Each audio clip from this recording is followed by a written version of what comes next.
Hi friends, welcome back to 5 star rating kitchen. ఇవాళ వీడియోలో ఆరోగ్యానికి ఎంతో మేలు చేసే పెసలు మరియు బార్లీ ఈ రెండు కాంబినేషన్లో ఒకసారి ఇలా కొత్తగా ట్రై చేసి చూడండి. ముందుగా నేను దీనికోసం 1 కప్పు పెసలు తీసుకుంటున్నాను. 1 కప్పు పెసలకి 1/2 కప్పు బార్లీ తీసుకోవాలి. కరెక్ట్గా కొలత ప్రకారం తీసుకోవాలి. మరీ ఎక్కువ మోతాదులో కూడా బార్లీ తీసుకోకూడదు. 1/2 కప్పు అయితే సరిపోతాయి. ఇప్పుడు ఈ పెసల్లో ఈ బార్లీని వేసేసుకోండి. 2 స్పూన్లు మెంతులు వేసుకోండి. ఇక్కడ మనం పెసలు, బార్లీ, మెంతులు ఈ 3 కూడా షుగర్ని కంట్రోల్ చేస్తాయి. ఆరోగ్యానికి చాలా మంచిది. ఈ 3 ఒకసారి బాగా కలిపేసుకొని ఇప్పుడు నీళ్లు వేసుకొని 2-3 సార్లు బాగా నీళ్ళన్నీ కూడా తెల్లగా వచ్చే వరకు బాగా కడిగేసుకోండి. ఇప్పుడు మొత్తం నీళ్ళన్నీ కూడా వంపేసుకొని మళ్ళీ నీళ్ళు వేసుకోవాలి. నీళ్ళు వేసుకొని మూత పెట్టేసి 7 నుంచి 8 గంటల సేపు నానబెట్టుకోండి. రాత్రి నానబెట్టుకుంటే ఉదయం పూట కల్లా నానిపోతాయి. పొయ్యి మీద ఒక ప్యాన్ పెట్టుకొని 1 కప్పు పల్లీలు వేసుకోండి. ఈ పల్లీలంతా కూడా దోరగా వేయించేసుకోండి. క్రిస్పీగా అయ్యే వరకు వేయించుకోవాలి. పొట్టు వచ్చే వరకు వేయించుకొని వీటిని ఒక ప్లేట్లోకి తీసుకొని పూర్తిగా చల్లారనివ్వండి. ఇప్పుడు అదే పాన్లో 1 స్పూను నూనె వేసుకోండి. నూనె అంతా కూడా బాగా స్ప్రెడ్ చేసుకొని 2 స్పూన్లు పచ్చిశనగపప్పు వేసుకోవాలి. ఇప్పుడు వీటిని ఒకసారి బాగా కలిపేసుకొని 2 స్పూన్లు మళ్ళీ మినపప్పు వేసుకొని రెండింటినీ కూడా మీడియం ఫ్లేమ్ మీద పెట్టుకొని వేయించుకోండి. మీడియం ఫ్లేమ్ మీద వేయించుకున్నట్లయితే మనకి పప్పు అంతా చక్కగా వేగుతుంది. 6 నుంచి 8 పచ్చిమిరపకాయలు తీసుకొని మధ్య కట్ చేసుకొని వేసుకోవాలి. మీరు తినే కారం బట్టి అడ్జస్ట్ చేసుకోండి, తక్కువ కానీ ఎక్కువ కానీ. ఇప్పుడు కొంచెం చింతపండు, 1 రెమ్మ కరివేపాకు వేసుకొని ఒకసారి బాగా కలిపేసుకోండి. మొత్తం అన్నీ బాగా వేగిపోయిన తర్వాత స్టవ్ ఆఫ్ చేసుకొని వీటిని అన్నింటినీ కూడా ఒక ప్లేట్లోకి తీసుకోండి.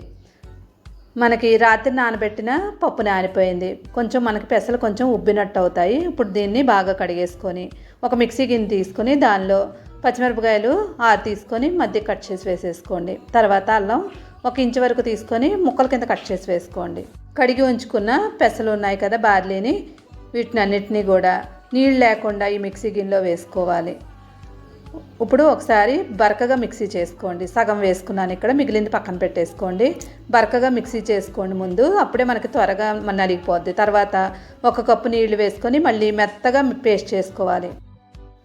చూడండి, మనకి మిక్సీ చేసిన తర్వాత ఇలాగ మెత్తగా ఉండాలి. దీన్ని ఒక గిన్నెలోకి తీసేసుకోవాలి. మొత్తం గిన్నెలో వేసుకున్న తర్వాత ఆల్రెడీ మనం సగం పెసలు మాత్రమే వేసుకున్నాం కదా, మిగిలిన వాటిని కూడా వేసేసుకొని నీళ్లు వేసుకొని మళ్ళీ మిక్సీ చేసుకొని దీన్ని కూడా మనం గిన్నెలో వేసేసుకోవాలి. మళ్ళీ రెండోసారి వేసినప్పుడు పచ్చిమిరపకాయలు, అల్లం వేయని అవసరం లేదు, ముందే వేసుకున్నాం కాబట్టి. ఇప్పుడు దీనిలో కొంచెం నీళ్లు వేసుకొని ఆ గిన్నెలో వేసేసుకోండి. ముందే ఎక్కువ నీళ్లు వేసుకొని కలుపుకోకండి, తర్వాత చూసి వేసుకోవచ్చు. ఇప్పుడు దీనిలో రుచికి తగినట్లుగా ఉప్పు వేసుకొని మొత్తం అంతా బాగా కలిసేలాగా కలిపేసుకోండి. ఇక్కడ మనకి బ్యాటర్ అనేది చూడండి కలుపుకున్న తర్వాత గట్టిగా ఉంది. ఇలా కాకుండా కొంచెం 1 అరకప్పు మళ్ళీ నీళ్లు వేసుకొని మొత్తం అంతా కూడా మళ్ళీ బాగా కలుపుకొని చూడండి, బ్యాటర్ మనకి కలుపుకున్న తర్వాత ఇలాగా పల్చగా ఉండాలి, మరీ గట్టిగా ఉండకూడదు. ఇక్కడ పల్లీలు కూడా చల్లారిపోయాయి. పైన ఉన్న పొట్టు అంతా తీసేసుకొని ఒక మిక్సీ గిన్నె తీసుకొని దానిలో వేసేసుకోండి. ఆల్రెడీ వేయించుకున్న పచ్చిమిరపకాయలు, శనగపప్పు, మినపప్పు ఉంది కదా, అవన్నీ కూడా వేసుకోండి. ఆల్రెడీ చింతపండు కూడా వేసుకున్నాము. వెల్లుల్లిపాయ రెమ్మలు 3 వేసుకోండి. జీలకర్ర 1 స్పూన్ వేసుకోవాలి. ఉప్పు రుచికి తగినట్లుగా వేసుకొని మొత్తం అంతటినీ కూడా మిక్సీ చేసుకొని ఒక బౌల్లో వేసేసుకోండి. మామూలుగా అయితే పల్లీ చట్నీ మనం కొంచెం బరకగా చేస్తాం, కానీ ఇక్కడ మనం మెత్తగా మిక్సీ చేసుకోవాలి.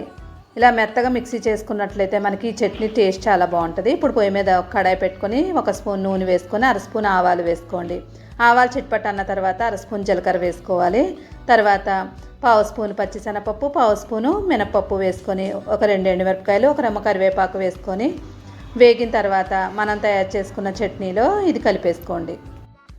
చాలాసార్లు పల్లీ చట్నీ చేసి ఉంటారు, కానీ ఇలాగ చేసి చూడండి, చాలా డిఫరెంట్గా ఉంటుంది టేస్ట్ కూడా. ఇది ఇడ్లీలోకి, దోశలోకి, వడ, బోండా దేనిలోకైనా కూడా చాలా బాగుంటుంది.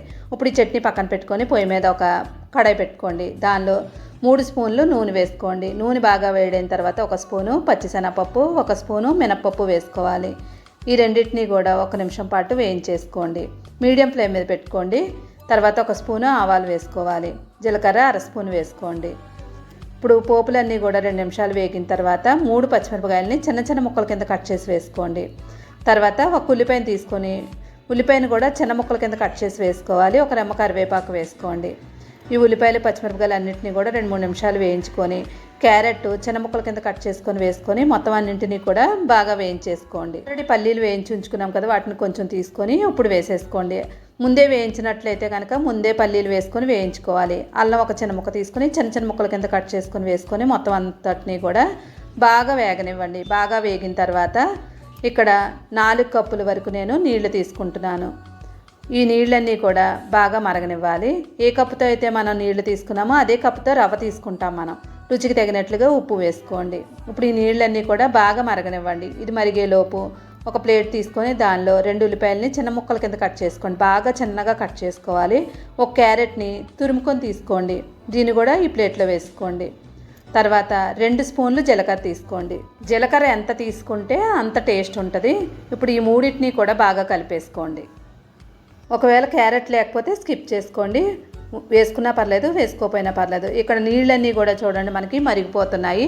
ఈ నీళ్ళు మరిగేటప్పుడు బొంబాయి రవ్వ తీసుకొని బొంబాయి రవ్వ వేసేసుకోండి. కలుపుకుంటూ వేసుకోవాలి. ఒకేసారి వేసినట్లయితే ఉండలు కట్టేస్తాయి. 1 కప్పుకి మనం 4 కప్పులు నీళ్లు వేసుకున్నాం. కరెక్ట్ కొలత తీసుకోవాలి, లేదంటే మనకి ఉప్మా అనేది గట్టిగా అయిపోద్ది. పల్చగా ఉండాలి ఇక్కడ మనకి ఉప్మా. చూడండి ఒకసారి పల్చగా ఉంది. ఇప్పుడు మీడియం ఫ్లేమ్ మీద పెట్టుకొని 2 నిమిషాలు ఉడకనివ్వండి. ఈలోపు కొత్తిమీర 1 స్పూన్ నెయ్యి వేసుకొని స్టవ్ ఆఫ్ చేసేసుకోండి.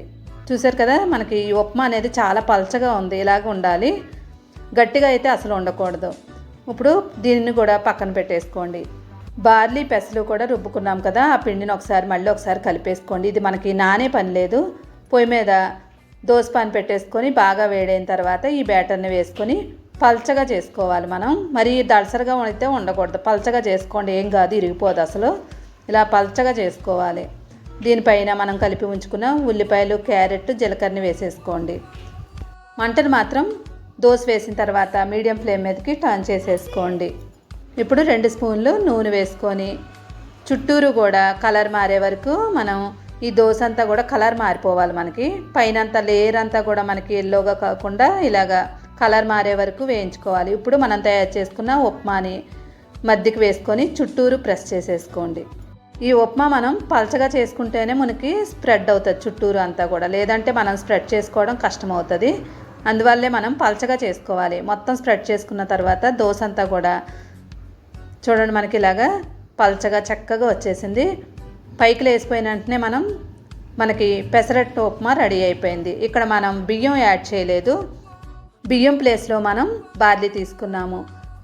షుగర్ని కూడా కంట్రోల్ చేస్తుంది, ఆరోగ్యానికి కూడా మంచిది. బార్లీ, పెసలు, మెంతులు ఈ 3 కూడా మంచిగా ఉంటాయి.